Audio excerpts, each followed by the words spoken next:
Hello, guys, and welcome back to my podcast. Today, we are interviewing a very, very special guest. We are interviewing Terry Fox's brother, Darrell Fox. And as you guys know, all my proceeds for my merchandise go to CHIO Foundation. Today, I want to give you guys a chance to donate to the Terry Fox Foundation by typing in the code TERRY to donate to the Terry Fox Foundation.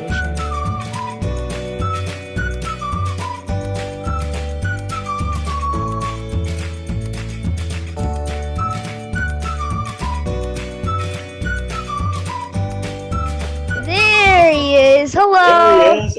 Hello. How are you doing? How are you doing? Very good. How are you? Can you hear me okay? Yes, I can. I can hear you very well. Okay. Awesome. Hey, it looks like you have a t-shirt on there.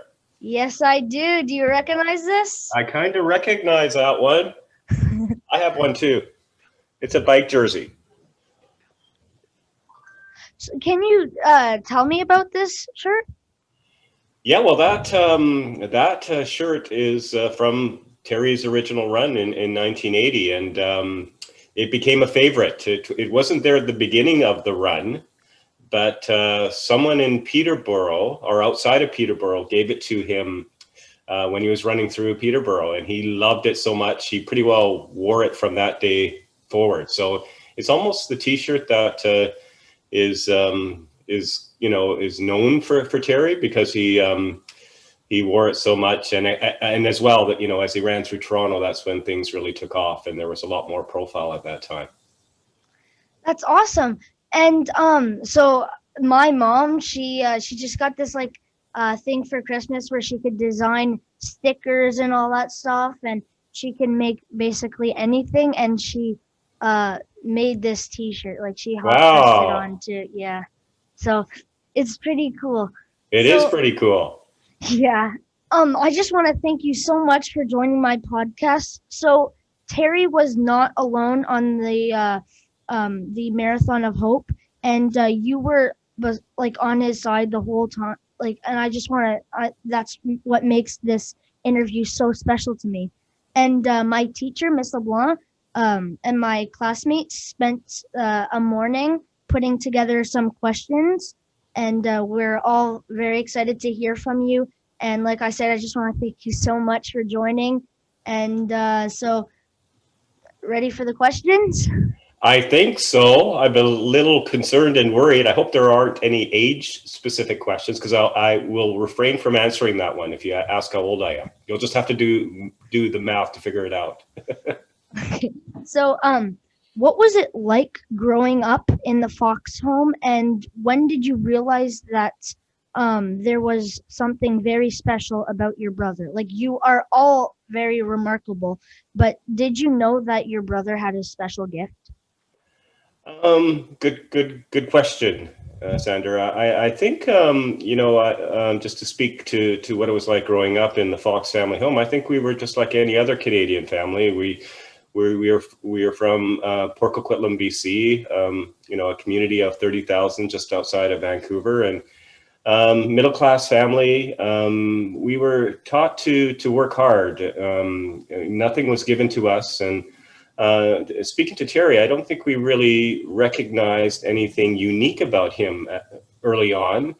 He was a very, what we always say is he was a very average individual, average athlete, and average student. But one thing that he had, and he had in abundance, was this never give up attitude. He always tried his very best. He was always very determined. So that was something that was there from a very young age, and we all recognized that he had this incredible determination and stubbornness and competitiveness. And we're all of that ilk. All the family members. We like to compete. We like to work hard, and again, because nothing was given to us, we got satisfaction out of anything we accomplished, because we really did it ourselves.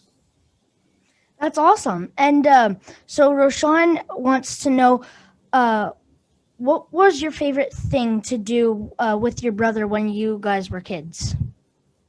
Well, we Terry was a big, and we're all big sports fans.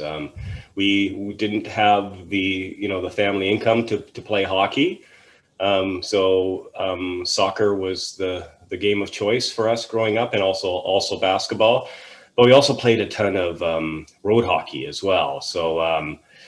Sports was very prominent for us growing up, and that's again how we were able to show our competitive streak, which still exists with all of us at this old age that we are now in right now. So, you like to run. Did Terry inspire you to run, or was running just like in the family? Well, I'm going to use a different word than like running. I actually despised running. I hated running. And Terry wasn't a big fan of running either, but he loved the challenge of running. And that's what I love most is there's nothing better than when it's the last thing on earth. And I actually had a running streak where I ran 13 and a half years without taking a day off. I ran every single day, at least 5 kilometers.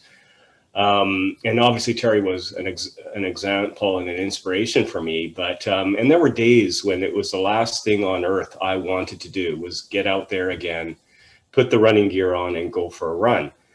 But I realized from when I did overcome those mental challenges and got out there that it wasn't as bad as I made it out to be, that it was actually quite easy. And so I learned a lot from that. And I think that's what Terry learned from running too, was sometimes it's all mind over matter, and anything, taking a slogan from Terry, anything is possible if you try. And I believe in that completely. And Terry obviously provided me with incredible inspiration in showing that anything is possible. Because as you know, Zander, he ran a marathon every day for 143 days in a row. And I started to get a little emotional here because as you know, I was there in 1980. And I spent the last 40 years trying to answer the question, how did he do it? Like, I don't know. I don't have the answer to that question. But he did prove to us that anything is possible if you try. And that's how I live my life today, realizing and that the only limitations I have are self-imposed, that I can actually do anything just like Terry did. Yeah. And so you were 16 years old when Terry began training for the marathon. What was your reaction when Terry told you his plan of running across Canada? Well, the story is out there that my mom reacted in a different way from myself. She hit the roof a few times because she was worried and concerned, like any mother would be. But I accepted it pretty quickly because at that point Terry was running between 20K and 25K a day. He told us that he lied to us. He told us that he was training to run in the Vancouver Marathon. And the reason why he wasn't truthful was he felt that he had to convince himself that he was capable of running across the country before he would share it with his family and friends. And when he did finally share it, I wasn't surprised because I was someone who, again, and today still admires greatly my brother Terry. I looked up to him, I idolized him, and I also recognized, from what he'd done growing up in life, whenever Terry said he was going to do something, he did it to the best of his ability. So I believed right from the very beginning that Terry could run across the country. That's awesome. And so I mentioned that Terry did not do this alone. Ryan wanted to know who was on the Marathon of Hope team and who did you travel with in the van? Like, who traveled with you guys? So I wasn't there from the very beginning. Doug Allward was there from day one. Doug was Terry's very close friend and high school companion. They played basketball together. They did a little bit of cross country running. Doug was a great and still is a great runner. So Doug was there from the very beginning. I didn't join up until May 31st in St. John, New Brunswick. And the reason why I was invited to tag along was because, Terry and Doug had planned meticulously for the Marathon of Hope. They knew their route. They had arranged for a donated Ford van. Adidas provided shoes. But what they didn't prepare for was what it would be like living with each other 24 hours a day. It didn't take long before they realized that if someone else didn't join the group, that the t-shirt might be different on you, Zander. It might have been murder of hope. There might have been a crime scene because they were having difficulty living together 24 hours a day, 7 days a week. By the time I arrived, those issues were behind them because, if there's someone equally as stubborn as Terry, it's Doug Allward, and Doug was as committed to the Marathon of Hope as Terry was, but I was there to be play the liaison role, to offer a sense of humor. I had one back then. I've lost it since, but I was able to make Terry laugh. And that was important because the days were long and stressful and he needed time to relax. And that's what I tried to do whenever he had that opportunity. So, Bradley wants to know if you could go back in time, would you have changed anything about the run? Or would you have just Wow, kept it? that's a good question, and I've had a few questions over the years, but never that one. So please thank Bradley for that question. Gosh, I don't like to, I do go back in the past every day of my life, but I don't dwell in it. I don't live there, and I don't try to, I do sometimes wish that I could have been more helpful, because again, I was pretty, I was very young. And needed to grow up, and I certainly did during the Marathon of Hope. I'm not answering the question because it's a difficult question really to answer. That's fine. I wish, I guess if there was one thing, I wish I had the wisdom to appreciate and understand what Terry was experiencing on a daily basis, and had been able to pick up on the signs that he wasn't doing very well. Because if reflecting back on the last days, actually weeks, if you go back a few weeks, Terry wasn't doing his best in terms of course, he was challenged on a daily basis, and sometimes he was frustrated. But during the last few weeks, his frustration really surfaced, and he was so focused on getting home, and yet we were over 2,000 miles away. And I guess if to answer the question, I just wish I had the wisdom again to recognize that something wasn't quite right, and been able to do something about it. Okay, and so Logan asks, what was it like to run beside your brother, especially when there were big crowds of people? Well, that was in fact, that was one of the highlights. There are many highlights, but that was certainly one of the highlights that I had, was to be able to run. Never with Terry. Terry didn't like people to run beside him, and the reason being because he was such a competitor that if you were to run beside Terry, and obviously he was challenged. We all know how Terry ran. You had to take an extra hop on his artificial leg to allow his good leg to swing through. So whenever people were running with him, Terry might be running mile 20. They might be running his first mile, but Terry was determined to make sure that they sweated or worked. So he would pick up the pace, and he just couldn't keep that up for 26 miles every day. So whenever we did run with Terry, it was usually behind him.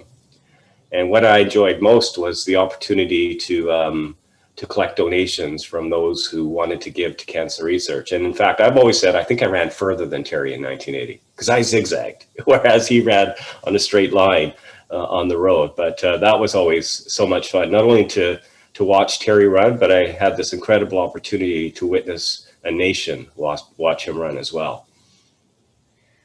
So I just cannot imagine how long and how difficult those days were. What kind of things did you guys do in the van and do in the evenings? And what kind of conversations did you guys have? Yeah, we didn't have a lot of free time. Very little free time. The free time that we had was mostly in the eastern provinces and the Maritimes, but that was few and far between. So most of what we did would be attending events. If Terry wasn't running, he was sharing his story 2 or 3 times. So a lot of our time was spent socializing and sharing why Terry was running across the country. In the van, when Terry was only there to begin the day, when we would drive to where he started the Marathon of Hope, and I remember that time as being incredibly tense, because this was the period. It'd be 5 o'clock in the morning, where Terry was getting mentally prepared for what he was going to have to do that day. So Doug and I did not speak unless Terry spoke to us. We recognized that was the code, because that's what he was doing. He was mentally preparing. When Terry was running, Doug and I, we spent a lot of time in the van together. I was one who, maybe like most people, 16, 17-year-old, who liked music and liked to listen to music. Doug was just the opposite. He couldn't stand the radio and he wanted it off. So there was constant challenges, because I wanted to occupy, my time with a little entertainment at some time, whereas Doug was quite the opposite. So, but it's amazing how busy we were. Terry was, every second mile would be a water break and an orange break. To me, I would have so many people, the media would ask questions. You must be bored out of your mind, to be spending 8 to 10 hours a day, slowly going across the country. But that wasn't the case for me. I enjoyed every minute of the Marathon of Hope and never wanted it to end. So, Hannah wants to know what you do to make the memory of Terry's life live on for generations from now. Well, good question, Hannah. I do very little. I don't think I do enough. I believe that, why the Terry Fox brand, for lack of a better word, is prominent is because we have Terry Foxers from coast to coast, north to south, who are carrying on his vision. What I'm able to do maybe is what I've been doing today with you, Zander, is sharing a few stories of what it was like to be part of the Marathon of Hope and what it was like to be, the third member of the run and to be a younger sibling. And hopefully that helps to share Terry's message as well. And also share, again, one of the first questions was, what was Terry like? Well, what I always want to do, because I know Terry would be uncomfortable being put on a pedestal, is to share that Terry was just like you and I. He wasn't unique, he wasn't special, but look what he accomplished through hard work and determination and a cause, and to have a reason for, and a power of purpose, a purpose for living. That's the message I hope to share. But our goal, Terry left us with this vision of eradicating cancer, and we've come a long way over the last 40 years, but there's still a road ahead of us that we need to complete this journey. And that's what I'm committed to doing my little bit together with Terry Foxers from across the country. Yeah, and Natasha asks if there are any certain mementos that you have held on from the Marathon of Hope. Yes, in fact, was that Brittany who asked that question? Natasha. If I thought I should have worn, I actually have the t-shirt, the Marathon of Hope t-shirt that I wore in 1980. And it almost fits. Not quite, but it almost still fits. And that is certainly something, it's just in my room over there. That is something that I cherish. We actually, an easier word perhaps, Zander, is artifacts. We have all the Marathon of Hope memorabilia and artifacts from 1980. And I kudos to my mom, who, like any mother, protected everything and all things Terry. And our dream one day is to find a permanent public home for the collection, to find a place where we can display it and share it, because we know that the artifacts can, when we're not here, those of us who witness the Marathon of Hope, they can share the story of Terry Fox. And we found a little bit of a side message here, or story here. We found the Marathon of Hope van 13 years ago. And it was ready for scrap metal. It was in terrible condition, but we approached Ford of Canada to restore it, and they did. And we took it across the country in 2008, 12 years ago. And not only did we raise $500,000 for the foundation, we also were able to see how it was able to communicate, as I just mentioned, the story of the Marathon of Hope. It was incredible. We'd open the doors, the stories would flow out, and the stories would come in from those who remember and reflected and were inspired by Terry back then and also today. That's awesome. And so Adriana asks, had Terry not developed cancer, what do you think he would have become? And did he ever speak of a career? So like I know that he loved basketball. Did he speak of like a basketball career? What did he speak of? Yeah, he Terry was studying kinesiology at Simon Fraser University when he was diagnosed with cancer. He was a first year student when he was diagnosed, and his dream was to be a phys ed teacher. That's was his goal. And again, because of his interest in sports, he actually made the junior varsity basketball team at Simon Fraser University as well. So he was playing basketball when he was diagnosed. So that was Terry's dream. I mean, he loved, you know, young kids and children, and they were incredibly inspiring to him when he was first diagnosed with cancer and had his leg amputated 6 inches above the knee. And they became very important to him while he was running across the country as well when he met younger people. So it just seemed natural that he would be a teacher. So Ella wants to know how it feels to know that Terry's dream has done so much to fight cancer. No, it's something I hope I never take for granted. You know, I'm able every day to say I'm Terry Fox's brother. That hasn't changed forever for all my life, and I actually can honestly say I never get tired of it. I wake up every day and I feel truly blessed and honored that I have this incredible opportunity. I have an incredible thirst for Terry. It's equal to 1980, and I know it'll never wane. It'll always be there because I have this opportunity to talk to people like you who are wearing a Marathon of Hope T-shirt. And here's a guess here. I don't think you were alive in 1980. No, probably not. But yet you're very familiar with the story, and that is just so awesome and incredible. Yeah.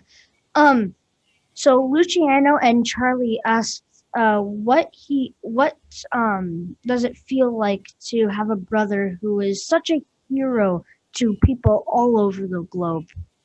How does it feel like to have had a brother like that?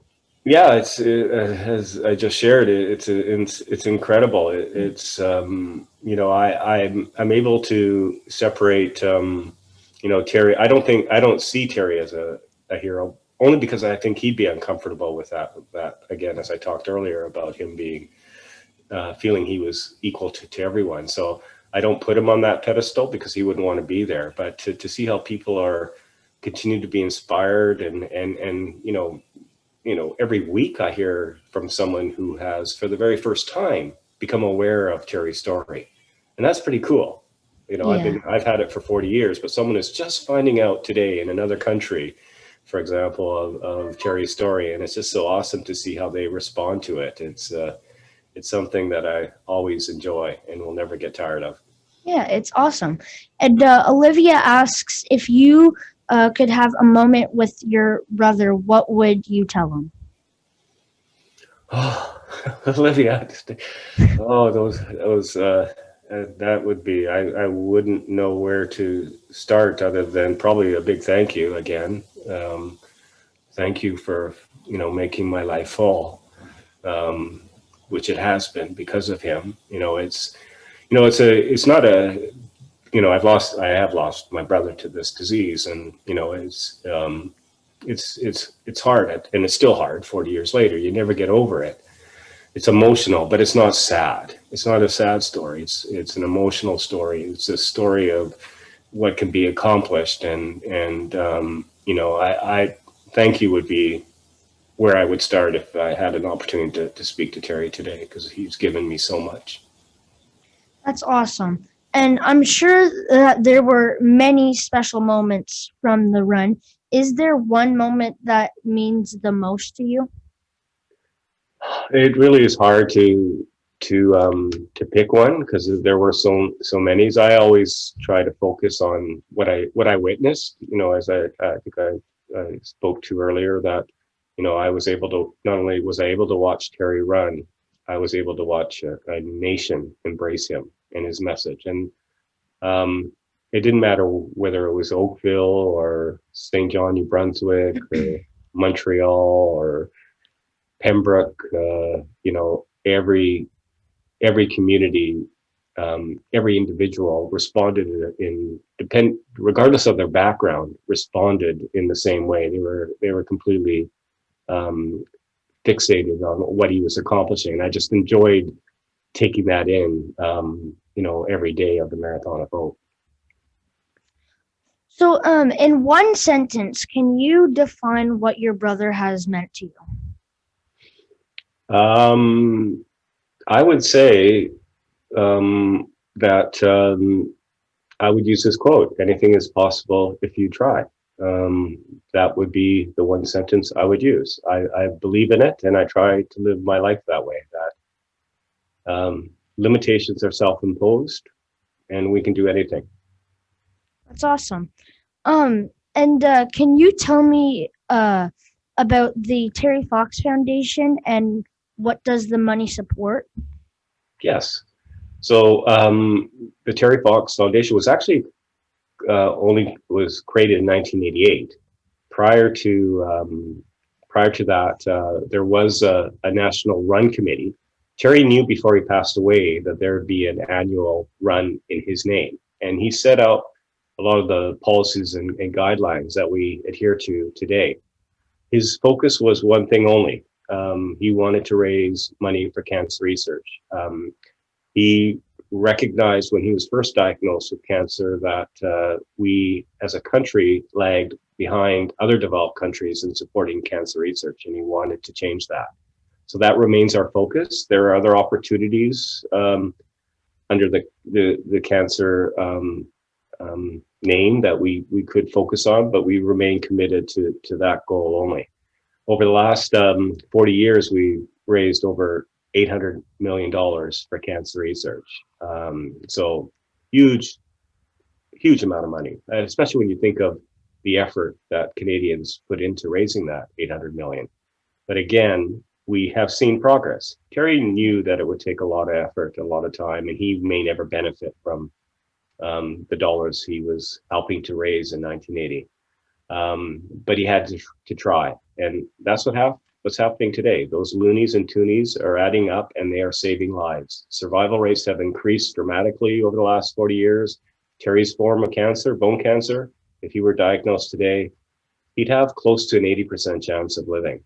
And there's a good chance his leg would not have been amputated. So to me, that's incredible progress. Yeah. And can you tell the people who are watching how they could get involved? Well, this past year was obviously very challenging for us because of COVID. I mean, for 39 years prior, every year we were getting together in September. That's what Terry did. He brought a nation together, and every September we continued that tradition by participating in the Terry Fox Run. So that is the vehicle we use to raise money, and we're hopeful that people who want to support the foundation and cancer research and young people can do something within their school. There are over 8,000 schools that host Terry Fox events. Again, that was more challenging this year, and we hope to be back up to speed and normal this September when we host the 41st annual Terry Fox Run. So terryfox.org is where you can go to find out more information and how you can get involved. Awesome. So what did you learn the most from your brother, and what message do you want to share with my classmates and everyone who is watching this podcast? Well, I think I've touched on, a few of those Yeah. messages. I think it comes back to that, set your goals high. If you have a dream, um, go for it. You can do it. It's not going to come easy. It's through hard work and determination. But but you can accomplish your goals. And the one thing that I think, in terms of, that I probably haven't touched on that much, is just how Terry changed. He would be the first person to say he was a very selfish individual before being diagnosed with cancer. Whether it was doing well in school, even though he was an average student, doing well with basketball, even though he was an average athlete. He accomplished those goals simply to satisfy what he wanted. And it was only going through cancer and seeing the suffering of others that he recognized that there's something else he needed to add to his life, and that was to give back and help other people. So that's something I would also like to share with your fellow classmates, is that, make sure that's part of your life going forward. It's good to accomplish goals, but also remember that there are those that are less fortunate than you, and always give back and help others. That is amazing. Thank you so much for taking the time to join my podcast. Your family is so inspiring. And to all Canadians, I just want to say, like, it's amazing that you could join my podcast. It's an honor to have you on, and I'm very happy to speak to you. And I just want to say thank you so much for joining. Well, thank you, Zander. I really enjoyed it. Those were great questions from you and your class, and you obviously have some a talent of your own in terms of your ability to carry out a very good interview. So thank you Thank very you. much, and say Thank hi to you your very class for me. much. Okay. Thank you Take so care. much for joining. See ya. Bye bye.